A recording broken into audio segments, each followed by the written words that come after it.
여러분, 순도 100%로 된 금목걸이, 금귀걸이, 금반지를 끼고 있는 분이 있습니까? 아무도 없을 것입니다. 이유는 그런 금이 없으니까요. 소위 완전한 물질이 없는 까닭입니다. 마찬가지로 우리 인간 또한 불완전한 존재입니다. 예컨대 베드로와 바오로도 흠이 있었습니다. 하지만 그분들도 뭔가 부족했다고 한다면 한 문제 틀린 것을 가지고 인상 쓰고 있는 재수 없는 누군가로 보인단 말이죠.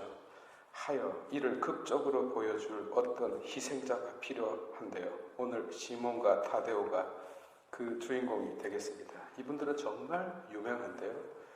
유명하지 않은 것으로 유명한 분들입니다.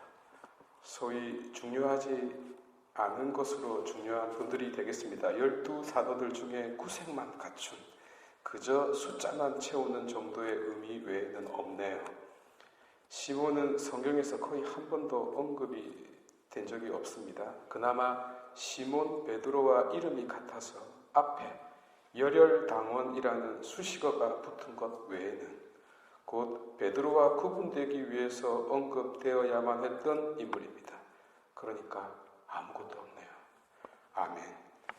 이것은 타데오도 마찬가지입니다. 본디 이름은 유다인데요. 그리스식 이름이 타데오입니다. 그 또한 배신자 이스카리옷 유다와 구분되기 위해서 그 이름이 거론될 정도에 불과합니다. 결국 아무것도 없네요. 불행하게도 끼리끼리 논다고 전승에 의하면 둘이 같이 복음을 전했다고 하네요. 누가 그들의 말을 들었을까요? 그러나 바로 이런 의미에서 생각해 볼 필요가 있습니다. 베드로와 바오로라는 존재 뒤에 가려진 이들의 화려한 업적 이면에 같은 제자이면서도 전혀 드러나지 않는 그들은 드러나지 않는 이들의 중요함을 보여주고 있다 하겠습니다. 오늘 이를 잠시 생각해 보는 시간을 가져보도록 합시다. 인간은 누구나 자신이 지금 여기에 존재하고 있음을 무의식적으로라도 의식하고 삽니다. 이것이 인간의 삶이니까요. 사자, 호랑이를 비롯하여 동네 강아지들까지 산보할 때는 자신의 영역을 표시하지 않습니까? 마찬가지로 인간도 아니 더더욱 자신이 존재하고 있음을 다른 이들에게 알리고 그 존재감을 과시합니다.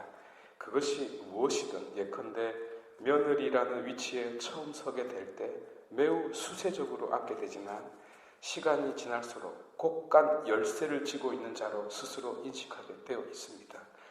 이렇게 자리매김을 하면서 살아가는 것이죠. 그렇지 않으면 심각한 혼란이 초래되기 때문입니다. 당연한 것이지만 이를 원론적으로 본다면 존재감의 확인이라고 생각할 수 있겠네요. 곧 대상을 통해서 자신의 위치를 확인하며 사는 자가 우리 인간입니다. 나쁘게 보자면 갑질의 근원이 이 확인이기도 합니다. 그래서 누구나 아무리 겸손한 자라도 자신의 존재를 드러내고 살아야 하는데 현실은 나보다 더 뛰어난 이들이 자리를 차지하고 있네요.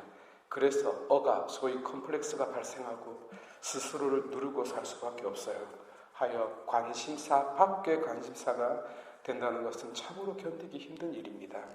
세상의 수많은 사건, 사고는 이 바탕 위에서 생겨난 결과라 할 수 있겠습니다. 그러나 신앙은 이 문제를 나름 의미 있게 풀어주는 길을 마련해 주고 있는데요. 오늘 시몬과 타데오가 그러합니다. 그들은 우리 입장에서는 가장 선봉에 선 이들, 곧 용이지만 사도들의 입장에서는 용꼬리에 불과합니다. 돼지머리보다 못하네요. 앞에서 소개하는데 옆에 서 있는 자, 있는데 없는 것과 다를 바 없는 투명인간, 중요하지만 한 번도 거론이 되지 않는 자, 곧 관심사 밖의 관심사로서 구체적인 한 존재이면서도 전혀 구체적이지 못한 자로 살아야 했던 이들입니다. 그래서일까요? 이들을 주목하기 시작했는데요. 왜냐하면 그들 역시 사도들의 반열에 있는 분들이기 때문입니다. 그들이 사도들이라면 뭔가 다른 특별한 어떤 능력이 있으리라는 믿음을 부여하기 시작했습니다. 예컨대 타데오는 이스카리옷 유다와 이름이 똑같기 때문에 그의 이름으로 세례명을 짓는 사람이 거의 없지만 따라서 베드로와 바오로를 비롯한 다른 이름 있는 사도들이 해결해야 할 일이 산더미처럼 쌓여 있는데 반해 그에게는 아무도 기도하거나 간구하는 일이 없기 때문에, 곧 할 일이 하나도 없기 때문에 한 가지 일만 생기면 성심성의껏 일 처리를 해줄 것이라는 믿음이 생긴 것입니다. 이 확신은 제대로 통했습니다. 사무실에서 컴퓨터 한 대 켜놓고 의자에 앉아 다리를 책상 위에 얹어놓고 콧구멍이나 파는 것 외에는 할 일이 없던 그가 청탁이 들어오면 곧바로 해결해 준 것이죠. 비서들이 있는 베드로와는 달리 본인이 직접 나서서 해결해 준답니다. 그 중에 하나가 바로 잃어버린 물건을 찾게 해주는 것이죠. 기가 막힌 일입니다. 주된 관심사에서 벗어난 그들이 잃어버린 관심사를 되찾게 해주는 성인이 된 것입니다. 아멘. 그래서 갱년기 엄마들에게 그들은 장땡입니다. 갱년기 엄마들을 보십시오. 자기가 무엇을 찾고 있으면서도 무엇을 찾고 있는지도 모르지 않습니까? 어떤 엄마는 아침에 남편과 싸웠어요. 남편이 회사에 출근하고 나니까 화가 머리 끝까지 올라오는 것입니다. 생각할수록 치밀어 올라. 퇴근하면 한판 붙으려고 준비하고 있었어요. 남편이 오자마자 여보! 하고 고함을 질렀는데요. 부르고 나니까 자기가 왜 화가 났는지 잊어버렸다는 것 아니겠습니까? 그래서 이런 분들의 기억을 되돌리는 데 있어서 시몬과 타데오는 최고의 성인이 되겠습니다. 그러니 앞으로 이분들에게 열심히 기도하시기 바랍니다. 또 잃어버린 사람을 만나고 싶을 때, 그리운 사람을 만나고 싶을 때 간절히 청하면 그분들이 성심성의를 다해서 그 소원을 들어준다고 하니 열심히 매달리시기 바랍니다.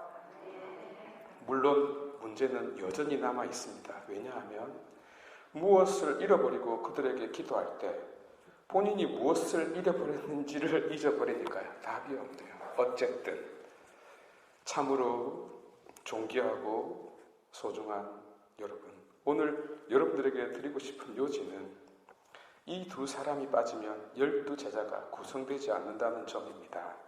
그러니까 유명하지 않은 것으로 유명한 이분들이 중요하지 않은 어떤 중요한 것을 말해주고 있다는 것이죠. 그것은 바로 구성 요건이라는 점입니다. 그것이 없으면 마무리가 되지 않는, 완성이 되지 않는 그 무엇 말이죠.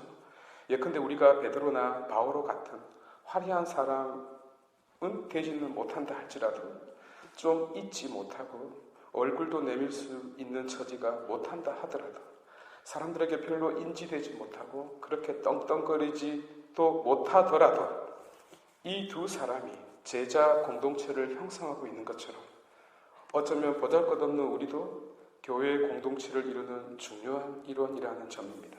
하여 역설적으로 정말 우리가 얼마나 소중한 존재인지를, 우리 각자가 얼마나 중요한 공동체의 일원인지를 보여주고 있다 하겠습니다. 하여 한번 생각해 보시면 어떻겠습니까? 나 또한 예수님의 중요한 제자 공동체를 이루는 한 사람이라는 것. 내가 없으면 이 공동체가 온전히 이루어지지 않는다는 바로 그 점에 대해서 말입니다. 그리고 이 두 사람의 이름, 곧 시몬은 쉐마 이스라엘, 들어라 라는 말의 어원에서 비롯되었고 타데오는 참으로 사랑받는 자라는 뜻임을 아신다면 우리들이야말로 참으로 말씀을 듣느니 그리고 참으로 사랑받는 자임을 깨달을 수 있을 것입니다. 보잘것없는 자라도 하느님의 말씀에 가장 귀를 기울이는 자가 될 수 있고 가장 사랑받는 자가 될 수 있다는 것을 믿도록 합시다. 이 역설적인 의미를 가슴에 새기고 사각지대에 있는 조금 가려져 있는 우리 자신들의 소중함을 잊지 마시고 살아가는 것도 큰 기쁨이 아닐까 생각해 봅니다. 그러면 봉헌